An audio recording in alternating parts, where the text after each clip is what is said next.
Hi everyone, this is Mohsin Shafiq and I welcome to my YouTube channel.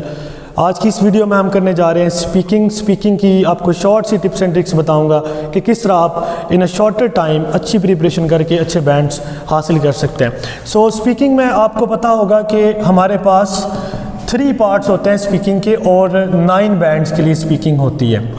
Okay, first part जो इसका होता है उसको हम कहते हैं इंट्रोडक्शन पार्ट। इंट्रोडक्शन पार्ट में आपने कुछ भी ज़्यादा नहीं करना होता, बल्कि बेसिक से क्वेश्चंस को आपने एड्रेस करना होता है। वो बेसिक से क्वेश्चन आपकी अपनी ज़ात के मतलब हो सकते हैं, आपके सिटी के मतलब हो सकते हैं। यूजुअली जैसे कोई 2 बंदे आपस में मिलते हैं तो वो एक दूसरे को जानने के लिए जो क्वेश्चन करते हैं तो बिल्कुल सेम एग्जामिनर आपसे इस तरह के क्वेश्चन पूछेगा। ओके, इंट्रोडक्शन पार्ट 2 और 3 बैंड्स के लिए होता है, तो आपको इतनी स्ट्रगल नहीं करनी पड़ेगी।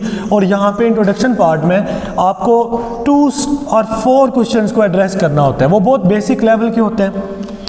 अब इसकी स्ट्रेटजी क्या है कि आपने आंसर किस तरह देना है। पहले तो मैं ये बताऊंगा कि इसमें कौन कौन से क्वेश्चन पूछे जाते हैं। इसमें क्वेश्चन पूछे जाते हैं what is your full name, do you work और study, how do you spend your weekend, do you make a lot of friend, why you want to go to UK, why are you taking IELTS. So इस तरह के basic typical question पूछे जाते हैं। पर आपने एक चीज़ याद रखनी है कि your answer must be crispy, your answer must be different, it should not follow the typical pattern.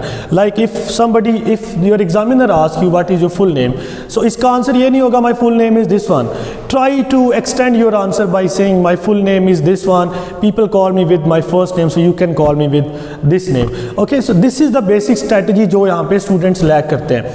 Second thing is, for example, if he ask you why you want to go to UK or any other part of the world, तो इसका answer ये नहीं होगा I want to go for higher studies. You should extend your answer by saying I want to go to UK for higher studies because I would get research opportunities there, and along with that my relatives are living there and they are forcing me and they are motivating me to be there. So इस तरह आपने अपने answers की reason भी बनानी है कि इस तरह ना हो कि आपका एग्जामिनर आपसे खुद पूछे कि आप क्यों करना चाह रहे हो, वाई वो खुद ना पूछे, आपने खुद उसको एड्रेस कर देना है। So your answer must be crispy, first thing is, and second thing is कि you should extend your answer and you should give proper reason, at least 2 or 3 reason to address your question. और basic level के question होते हैं 3 to 4 question maximum आ सकते हैं। Second part बहुत important होता है and this is called Q card part. Q card part की स्ट्रेटजी ये होती है कि आपको एक टॉपिक दे दिया जाएगा और उसके नीचे 3 क्वेश्चंस बने हुए होंगे। फॉर एग्जाम्पल मैं यहाँ पे टॉपिक लिख देता हूँ, the last place you visited. ऐसे आपके पास एक ऊपर एक टॉपिक लिखा होगा और उसके नीचे आपके पास 3 क्वेश्चंस बने होंगे। For example which was that place, with whom did you visit, will you go there again, and fourth one is what did you do there. Okay, इसके लिए आपके पास आपको 1 मिनट मिलेगा जिसमें आपने प्रिपरेशन करनी होगी अपने क्यू कार्ड के लिए, और उसके बाद 1 मिनट आपने यूज़ करना है फॉर प्रिपरेशन एंड उसके बाद आपके पास 2 to 3 मिनट्स का टाइम होता है जिसमें आपने इन सारे क्वेश्चंस को एड्रेस करना है। Remember this. ओके, अब क्यू कार्ड सबसे ज़्यादा बैंड्स रखने वाला पार्ट है, यानी कि अगर मैं इसको मार्क करूं तो आई वुड से इसके 5 बैंड्स हैं। ओके, सो क्यू कार्ड में आपने किस तरह बात को एक्सटेंड करना है कि आपकी बात 2 मिनट तक पहुंच जाए। रिमेंबर फर्स्ट थिंग कि आपने इस सीक्वेंस को माइंड में रखना है। सपोज आप जब स्टार्ट करोगे क्यू कार्ड तो आप ये कहोगे well the cue card that is given to me is the last place I visited, and उसके बाद आपने थोड़ा सा इसकी फाउंडेशन को बिल्ड करना है, थोड़ा सा आपने इसके ऊपर 2-3 बातें करनी है।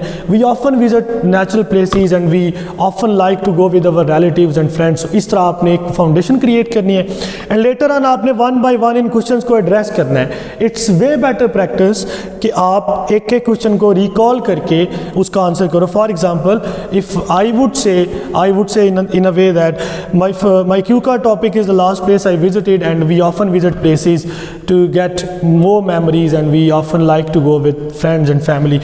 And to answer the first question, I would say it was the northern areas, and it was Swat and Kalam. I went there with my friends and all that. इस तरह मैं बात को स्टार्ट करूँगा। तो इस तरह फिर आप जब पहले को एड्रेस कर चुके होंगे तो फिर आप कहोगे to answer the second question I would say, to answer the last question, to answer the third question I would say. So इस तरह आपका सीक्वेंस ख़राब नहीं होगा। एक तो ये प्रैक्टिस है। दूसरी प्रैक्टिस ये है कि आप जब भी इसको एड्रेस कर रहे होंगे तो अगर आप इस तरह नहीं करना चाहते तो आप थ्रू आउट बोलना शुरू कर दो, बट मेक श्योर कि आपका सीक्वेंस कहीं पे भी ख़राब ना हो। तीसरी स्ट्रैटेजी इसकी ये है कि जिस भी टेंस में आपका क्वेश्चन है आपका आंसर उसी टेंस में होगा।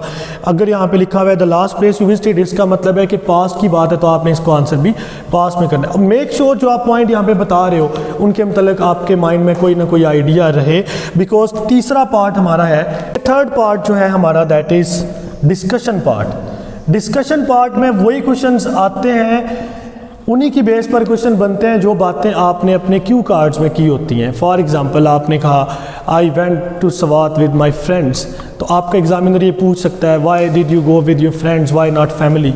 And if you say I enjoyed nature and lakes and rivers there, so आपका एग्जामिनर आपसे ये पूछ सकता है do you like to go on historical places else than natural places. So इस तरह के क्वेश्चंस आपके बनेंगे डिस्कशन में से। रिमेंबर यहाँ पे भी आपके पास 3 क्वेश्चंस होंगे जो आपकी ऊपर वाली कन्वर्सेशन में से निकलेंगे जो आपने क्यू कार्ड में की। ओके, तो डिस्कशन पार्ट का भी टाइम 2 to 3 मिनट्स होता है और आपने यहाँ पे कोशिश करनी है कि जो भी आपका एग्जामिनर आपसे क्वेश्चन कर रहा है तो आप उसकी हर वाई वैन वेयर को अच्छे तरीके से सेटिस्फाई करो so that you can get good band. So ये सिंपल सी स्ट्रैटेजीज थी जो आप स्पीकिंग में यूज़ कर सकते हैं। आई होप आपको बहुत अच्छे तरीके से इसकी समझ आई होगी। Till next time take good care of yourself and stick to my channel.